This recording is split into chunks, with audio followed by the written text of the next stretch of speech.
الحمد لله نحمده ونستعينه ونستغفره ونؤمن به ونتوكل عليه ونعوذ بالله من شرور أنفسنا ومن سيئات أعمالنا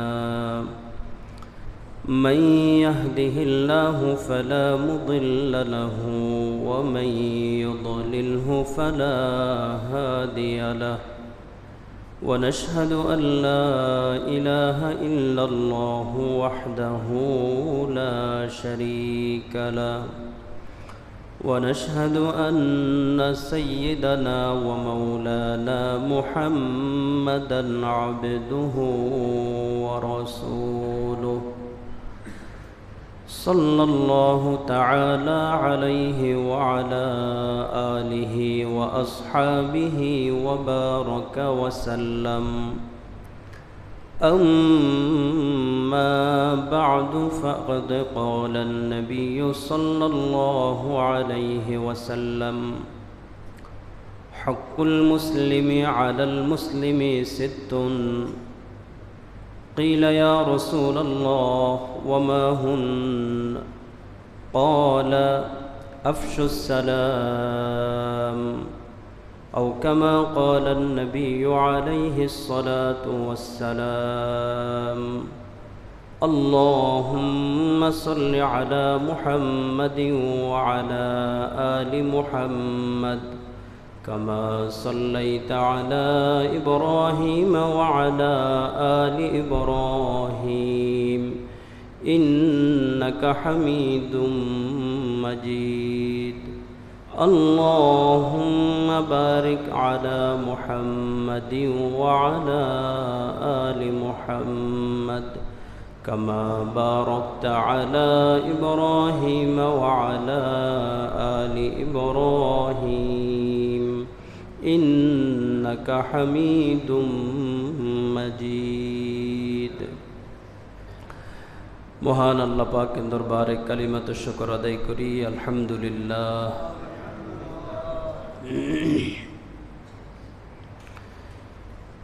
আমরা আমাদের বিশেষ বাৎসরিক ঈদ কুরবানের ঈদ ঈদুল আজহা শেষ করেছি। যাদেরকে তৌফিক দিয়েছেন আমরা কুরবানি করেছি। উত্তম হইল কোনো গুরুত্বপূর্ণ ইবাদত করার পরে ওটাকে কবুল করানোর জন্য আল্লাহ তাআলার কাছে দোয়া করা। যে কোনো ইবাদত করার পরে ওটা যেন আল্লাহ তাআলার কাছে কবুল হয়, সেজন্য ইবাদতটা শেষ করার পরে খুব বেশি দোয়া করা। আমরা কুরবানি করেছি, যে উদ্দেশ্যে করেছি সে উদ্দেশ্যে আমরা পরিপূর্ণ কামিয়াবি যাতে হতে পারি। কুরবানির মাধ্যমে ইব্রাহিম আলাইহিস সালাম যেভাবে আল্লাহ পাকের সন্তুষ্টি লাভ করেছেন, আমরাও যেন আল্লাহ পাকের সেই সন্তুষ্টি অর্জন করতে পারি, এর জন্য দোয়া করা। আজকে আমরা আলোচনা করব মুসলমানের প্রতি অন্যান্য মুসলমানদের কিছু হক থাকে, কিছু অধিকার থাকে। এই অধিকারগুলোর কথা বিক্ষিপ্তভাবে অসংখ্য হাদিসে আছে, তবে ছোট্ট একখানা হাদিসে রাসূল ৬টি অধিকারের কথা একসাথে বর্ণনা করেছেন। আমরা শুনবো আমলের নিয়তে। আল্লাহ তাআলা আমাদের সকলকে আমল করার তৌফিক দান করেন।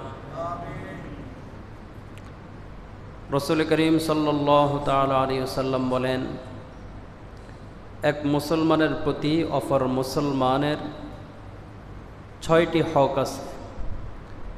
সাহাবায়ে কেরাম জিজ্ঞেস করলেন, ইয়া রাসূলুল্লাহ ওয়ামা হুন্না, সেগুলো কি? তো প্রথম নম্বরে রাসূল বলেন, ইদা লাকিতাহু ফাসাল্লিমহু, যখন কোনো মুসলমানের সাথে অপর মুসলমানের সাক্ষাৎ হবে, দেখা হবে, তখন তারা যেন সালাম দেয়। সালাম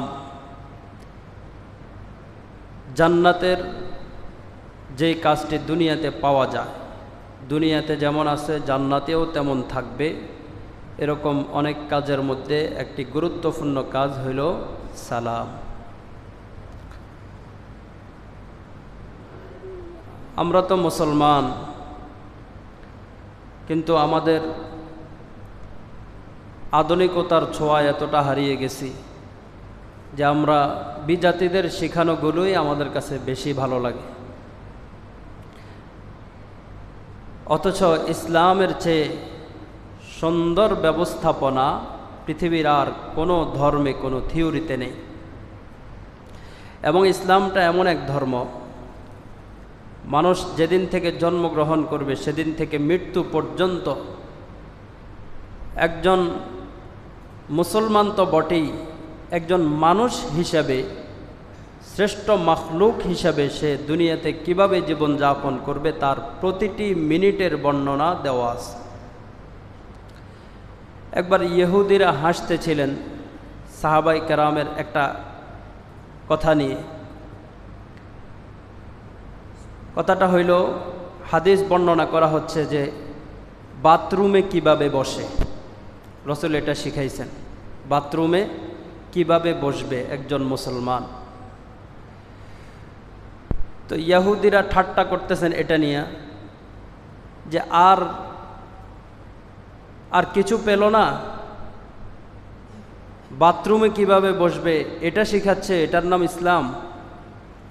তো সাহাবীদের পক্ষ থেকে জবাব দেওয়া হয়েছে, হ্যাঁ,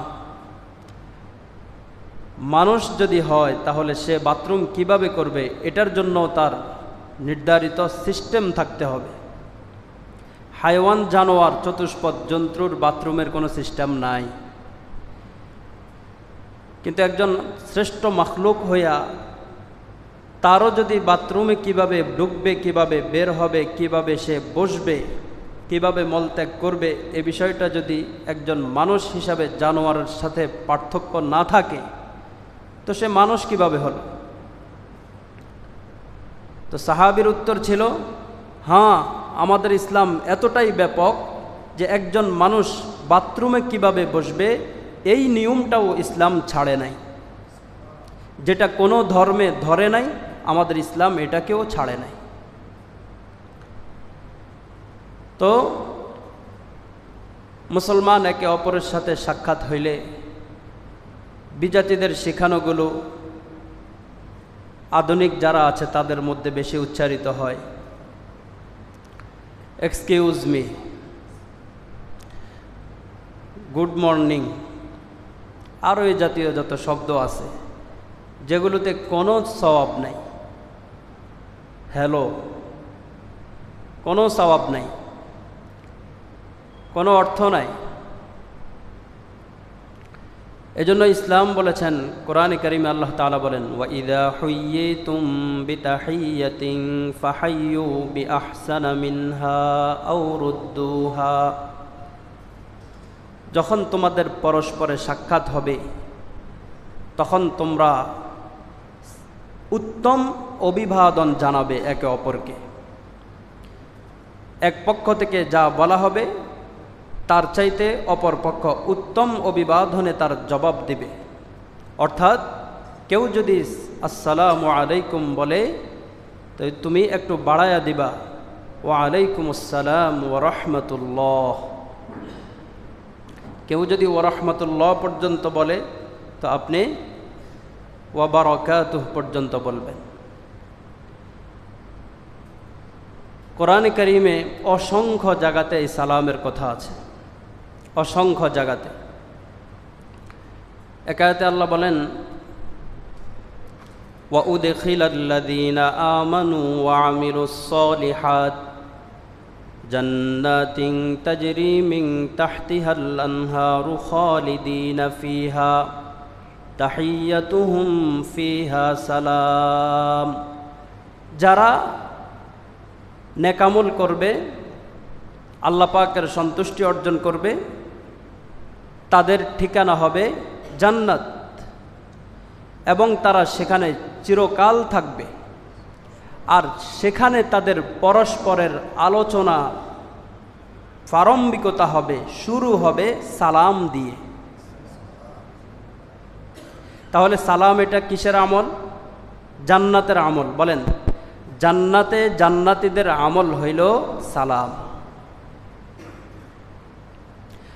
আরেক আয়াতে আল্লাহ বলেন, দাওয়াহুম ফিহা সুবহানাকাল্লাহুম্মা ওয়া তাহিয়াতুহুম ফিহা সালাম। আল্লাহ বলেন, জান্নাতীদের ডাক হবে, ধ্বনি হবে, হাঁটতে চলতে তারা একটা ধ্বনি উচ্চারণ করবেন, সেটা হলো সুবহানাকাল্লাহুম্মা। আল্লাহ, আপনি না মহা পবিত্র। আল্লাহ তাআলার মহা পবিত্রতা ঘোষণা দিবে জান্নাতীরা জান্নাতে। ওয়া তাহিয়াতুহুম ফিহা সালাম।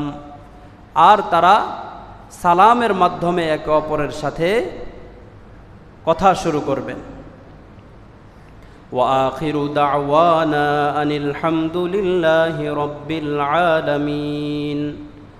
আল্লাহ বলেন, ওয়া আখিরু দাওয়াহুম। আর তাদের শেষ কথাবার্তার শেষ যেটা হবে সেটা হবে আলহামদুলিল্লাহি রাব্বিল আলামিন। তাহলে আমরা বুঝতে পারলাম সালাম এটা কিসের আমল? জান্নাতীদের আমল। হাদিস শরীফে রসুল বলেন, আল বাদিউ বিস সালাম বারিউম মিনাল কিবির। যে ব্যক্তি প্রথমে সালাম দেয় সে অহংকার থেকে মুক্ত বলে ফেরেশতারা ঘোষণা করবেন। প্রথমে সালামকারী। এটা কেন বললেন? যে আসলে দেখবেন যারা দুনিয়াতে নিজেদেরকে বড় মনে করে, বড় পদে আছে, বড় দায়িত্বে আছে, তারা তাদের ছোটদেরকে সালাম দেয় না। সিস্টেমটা নাই। তার অধীনস্থদেরকে সালাম দেওয়ার প্রশ্নই আসে না তার। সে ঢুকেই এমন মোড নিয়ে যে সবাই তাকে সালাম দিবে। এটা অহংকার। এজন্য রসুল বলছেন, আগে যে সালাম পেশ করবে তার নামটা অহংকার মুক্তদের কাতারে লিখে দেওয়া হবে। এজন্য সবাই পারে না আগে সালাম দিতে, সবাই পারে না। আমরা হুজুররাও অনেক সময় সালামের জন্য অপেক্ষা করি যে আমাকে সালাম দিবে, আমি তো ইমাম সাহেব, আল্লাহ আমাকে মাফ করেন। রাসূলুল্লাহ সাল্লাল্লাহু আলাইহি ওয়াসাল্লাম তিনি বাজারে যাইতেন, হাদিসে এসেছে, শুধুই বাচ্চাদেরকে সালাম দেওয়ার জন্য। বাজারে যাইতেন, আশপাশে ঘরবাড়ি থেকে বাচ্চারা বের হবেন রসুলকে দেখার জন্য। আর তিনি বাজারে যাইতেন এই উদ্দেশ্যেই যে বাচ্চাদেরকে তিনি সালাম দিবেন। তো মানবকুলের, সৃষ্টিকুলের শ্রেষ্ঠ হইয়া তিনি যদি ছোট বাচ্চাদেরকে সালাম দিতে পারেন, তো আমি কেন পারবো না? এজন্য আগে সালাম আমি দিব। হাদিসে রসুল বলেন,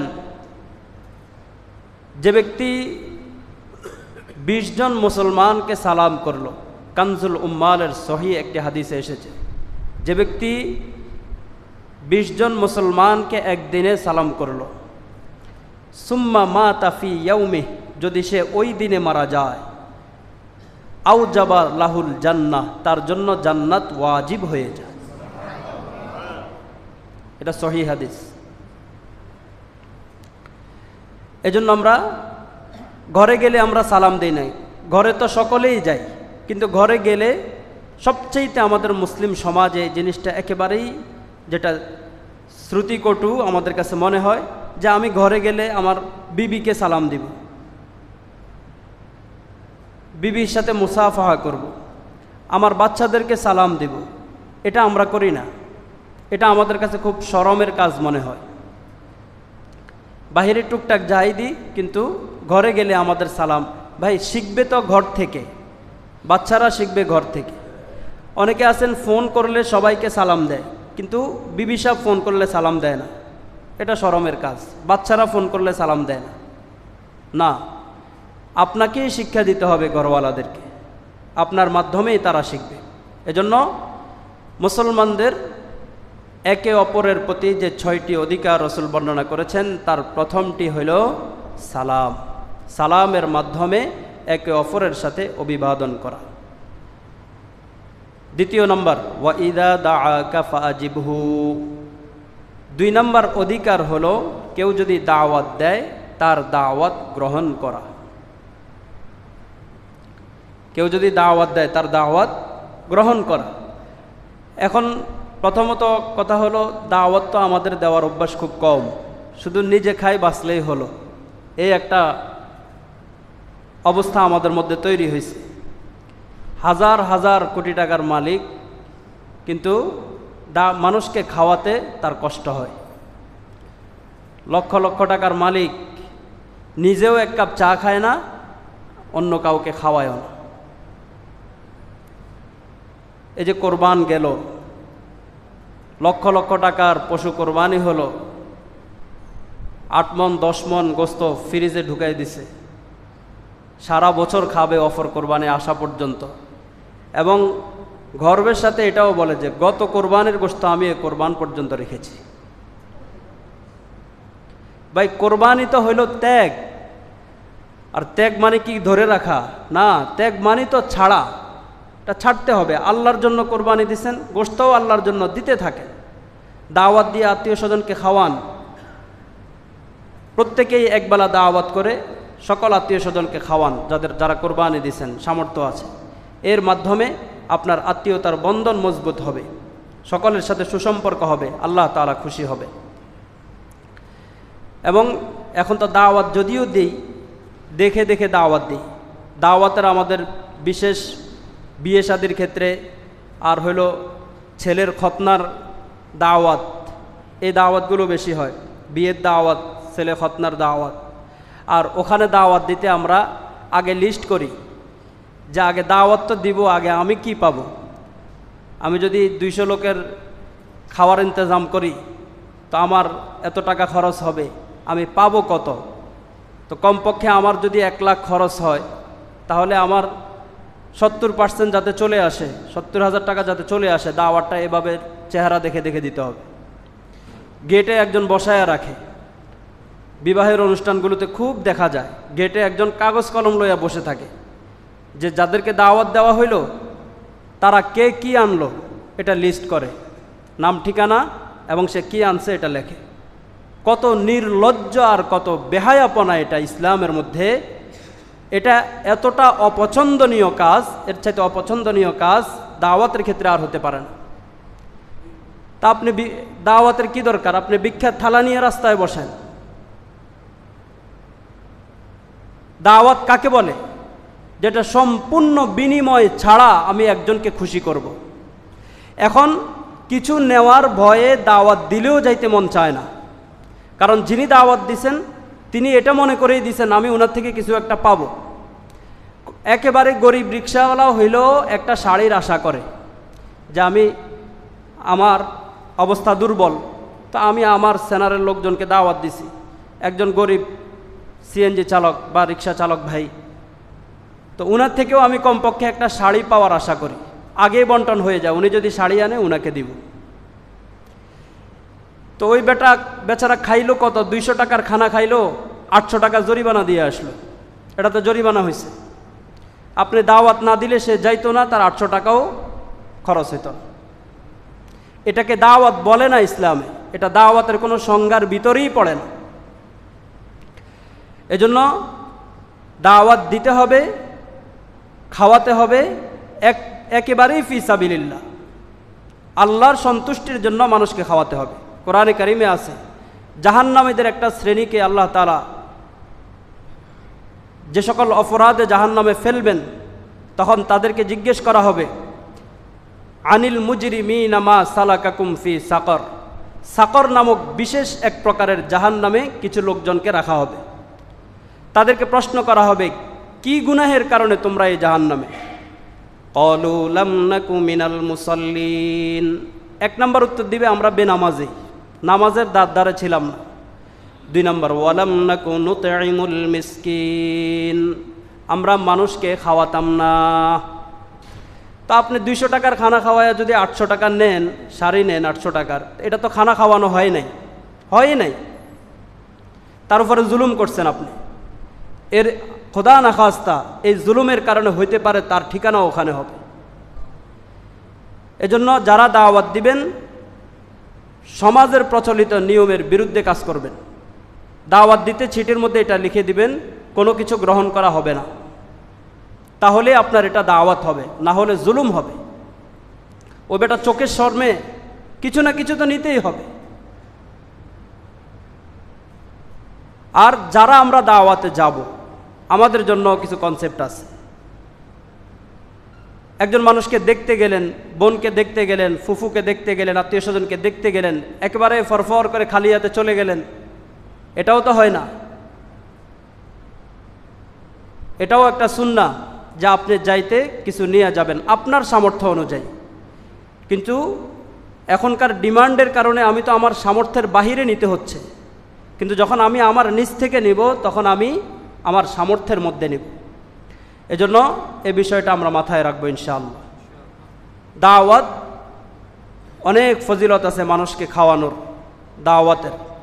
বখিল কোরআনের অসংখ্য জায়গাতে আছে, যারা কৃপণ, যারা বখিল, যারা মানুষকে খাওয়ায় না, তারা জান্নাতের ঘ্রাণও পাবে না, এরকম কথা হাদিসে আছে।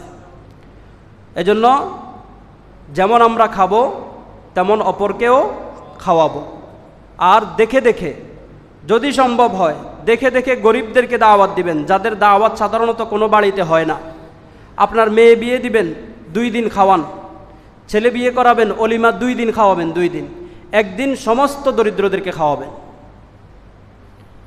আরেকদিন আপনি আপনার বিশেষ মেহমানদেরকে খাওয়াবেন। এর দ্বারা আল্লাহ খুশি হবেন। এজন্য মুসলমানের দ্বিতীয় অধিকার হলো, আবার এটাও আছে যে আমি একটু উপরের শ্রেণীর, আমার স্ট্যাটাস একটু ভালো, আমার চেয়ে নিচের স্ট্যাটাসের একজন আমাকে দাওয়াত দিছে, আমি সেখানে যাইতে ইতস্তবোধ করছি। অথচ রসুল করিম সাল্লাল্লাহু তাআলা আলাইহি ওয়াসাল্লাম হাদিসে আছে যে একজন মহিলা, ইহুদি মহিলা হুজুরকে দাওয়াত দিয়া গোশতের সাথে বিষ খাওয়াইছে, মনে আছে আপনাদের? শুনছেন না এমন কথা? যার ক্রিয়া হিসাবে আল্লাহ রসুল যখন ইন্তেকাল করেন তখন ওই বিষের ক্রিয়া রসুলের কলিজায় দেখা দিছিল। এজন্য কারো দাওয়াত, একেবারে গরিব হোক ধনী হোক, সকলের দাওয়াতে অংশগ্রহণ করার মতো একটা মানসিকতা রাখতে হবে। এক সাহাবী, মেহমানদারির যে বিষয়টি, আল্লাহ রসুলের কাছে এক সাহাবী আসছেন, আয়েশা বলতেছেন, ইয়া রাসূলুল্লাহ, আমি ক্ষুধার কারণে, ক্ষুধার যন্ত্রণা আর সহ্য করতে পারছি না, আমাকে কিছু মেহমানদারি করান। আল্লাহ রসুল ছোট্ট এক সাহাবীকে পাঠাইছেন, কয় যাও আমার ঘরওয়ালাদেরকে জিজ্ঞেস করো কিছু আছে কিনা।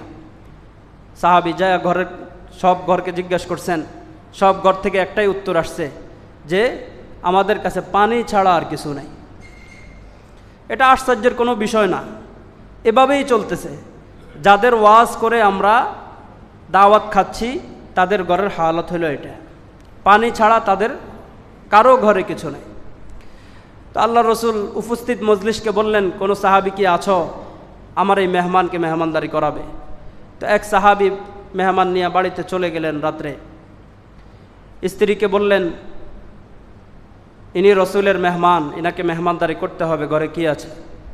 স্ত্রী বললেন, বাচ্চাদের খাবার ছাড়া, সামান্য খাবার ছাড়া ঘরে আর কিছুই নেই। সাহাবী বললেন, খানা রেডি করো। ওই বাচ্চাদের খাবারগুলোই রেডি করা হয়েছে। আর বললেন, বাচ্চাদেরকে ফিটে হাত বুলায়, মাথায় হাত বুলায় ওদেরকে ঘুম পাড়ানোর ব্যবস্থা করো। একদিকে ওদেরকে ঘুম পাড়াইলেন, অপরদিকে বাচ্চাদের এই খাবারটাকে রেডি করে মেহমানের সামনে দিলেন। আর বাতিটা বন্ধ করে তারা স্বামী আর স্ত্রী ভিতরের রুমে খাবারের ভান করলেন, এরকম একটা খাওয়ার আওয়াজ করলেন। মেহমান বুঝলেন ভিতরেও তারা খাচ্ছে, আমিও খাই। মেহমান পেট ভরে খেয়ে ঘুমাইয়া গেলেন। সকালবেলা মেহমানের হাত ধরে আল্লাহ রসুলের কাছে নিয়ে গেলেন। রসুলের কাছে নেওয়ার পরে রসুল তাকে দেখেই বলতেছেন, ওই সাহাবী, আজকে তোমার গত রাতের কাণ্ড কারখানা দেখে আল্লাহ তাআলা শুধুই হাসছেন।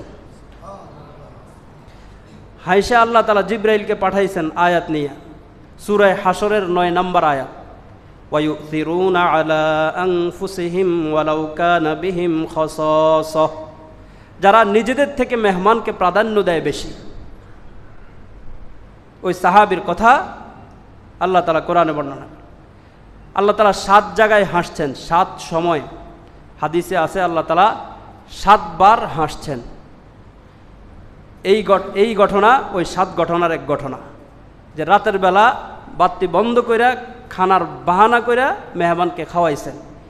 এই কাণ্ড কারখানা দেখা আল্লাহ তাআলা এতটা হাসছেন, খুশি হইয়া আয়াত নাজিল করছেন। এজন্য মেহমানকে আমরা মেহমান নওয়াজি করব।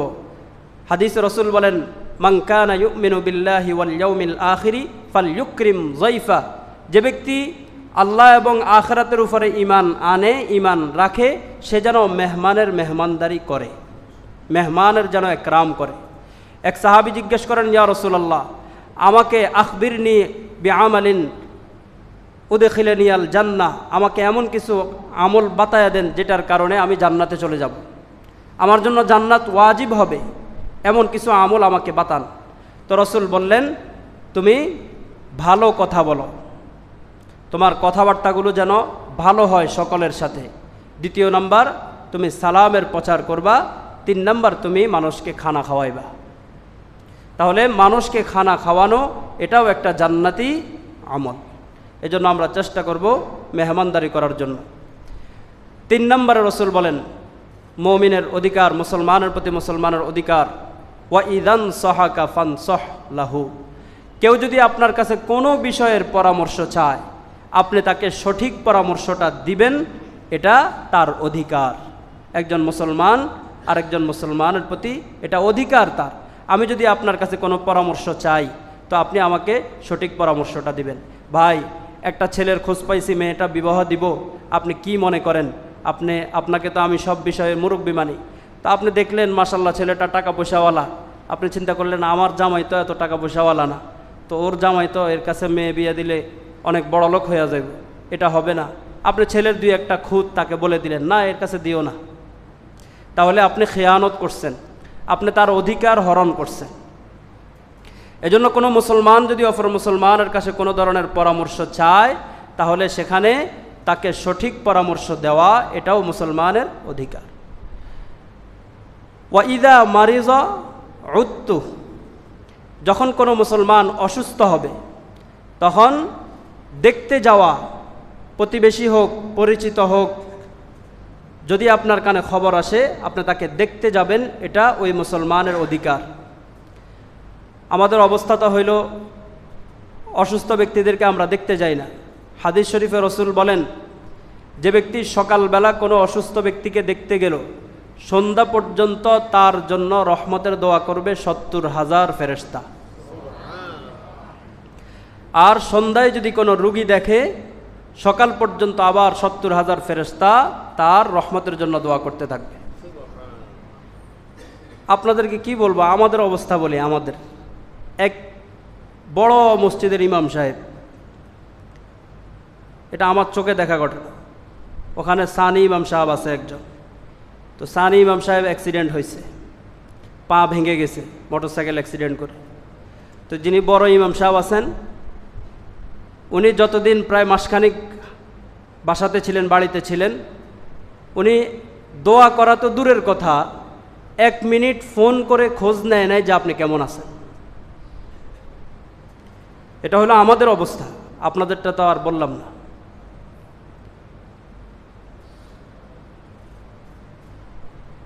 তো ওয়াজ কার জন্য? এজন্য আমরা বলি উসিকুম ওয়া ইয়া, ওয়াজ প্রথমে আমার জন্য। যে যাকে ভালো পরামর্শ দিবেন আল্লাহর কাছে বলবেন, আল্লাহ এটা প্রথমে আমাকে আমল করার তৌফিক দেন। এজন্য মুসলমানের আরেকটি অধিকার হলো, কেউ অসুস্থ হলে তাকে দেখতে যাওয়া।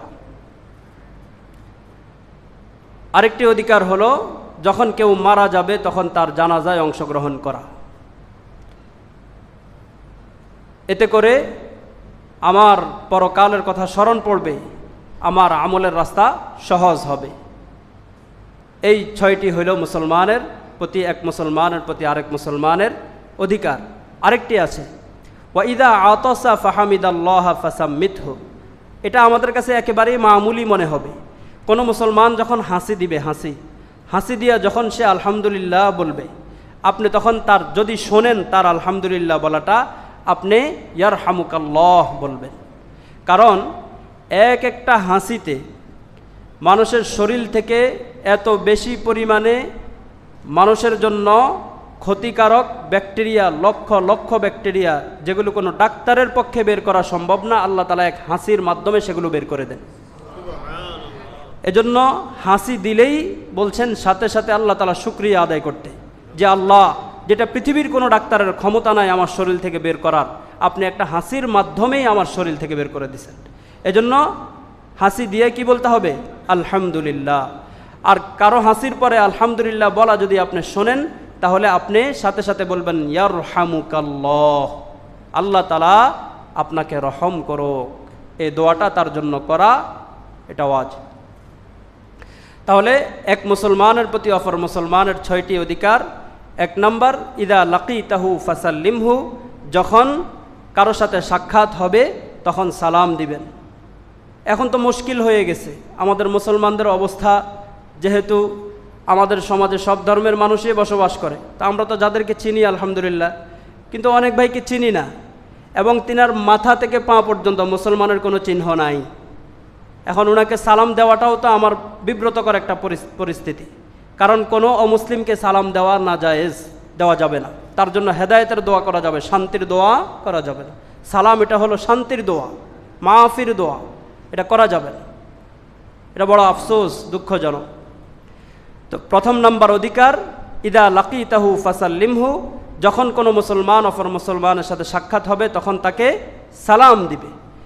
2 নম্বর, ওয়া ইদা দাআকা ফাআজিবহু, যখন কোনো মুসলমান ছোট লোক হোক বড় লোক হোক আপনাকে দাওয়াত দিবে, আপনি তার দাওয়াত গ্রহণ করবেন। 3 নম্বর, ওয়া ইযান সাহাকা ফানসাহু, যখন আপনার কাছে কোনো মুসলমান কোনো পরামর্শ চাইবে আপনি তাকে সঠিক পরামর্শটা দিয়ে তাকে সাহায্য করবেন। 4 নম্বর, ওয়া ইদা আতাসা ফাহামিদাল্লাহ ফাসাম্মিতহু, যখন কেউ হাসি দিবে আর তার শুকরিয়া আদায় হিসাবে আলহামদুলিল্লাহ বলবে, তখন তার জবাবে ইয়ারহামুকাল্লাহ বলবে। 5 নম্বর, ওয়া ইদা মারিযা উদ্তাহু, যখন কেউ অসুস্থ হবে আপনি তাকে দেখতে যাবেন এবং দেখতে গিয়ে তাকে একটু সাহস দিবেন। আমাদের অবস্থা হলো অনেক সময় আমরা কোনো রুগী দেখতে যাই, যা বলি আল্লাহ তুমি তো শেষ, এত বড় মারাত্মক অসুস্থ হয়ে গেছো, না আর তো মনে হয় তোমার হায়াত না, এগুলো বলা যাবে না। হাদিসে আছে যখন কোনো রুগী দেখতে যাবেন তখন তাকে সান্ত্বনার বাণী শোনাতে হবে, আল্লাহ তাআলার রহমতের আশায় থাকার জন্য তাকে উদ্বুদ্ধ করতে হবে এবং তার জন্য দোয়া করে আসতে হবে। 6 নম্বর, যখন কোনো মুসলমান মারা যাবে তখন তার জানাজায় অংশগ্রহণ করবেন, তাকে দুনিয়া থেকে বিদায় দিবেন, যাতে আপনিও দুনিয়া থেকে যাওয়ার একটা হালত আপনার দিলে তৈরি হয়, আমলের হালত, আল্লাহর দিকে দাবিত হওয়ার হালত যেন তৈরি হয়। আল্লাহ পাক আমাদেরকে 6টি অধিকারের উপর আমল করার তৌফিক দান করেন। আজকিয়া টিভি, সত্যের সন্ধানে আপনার পাশে।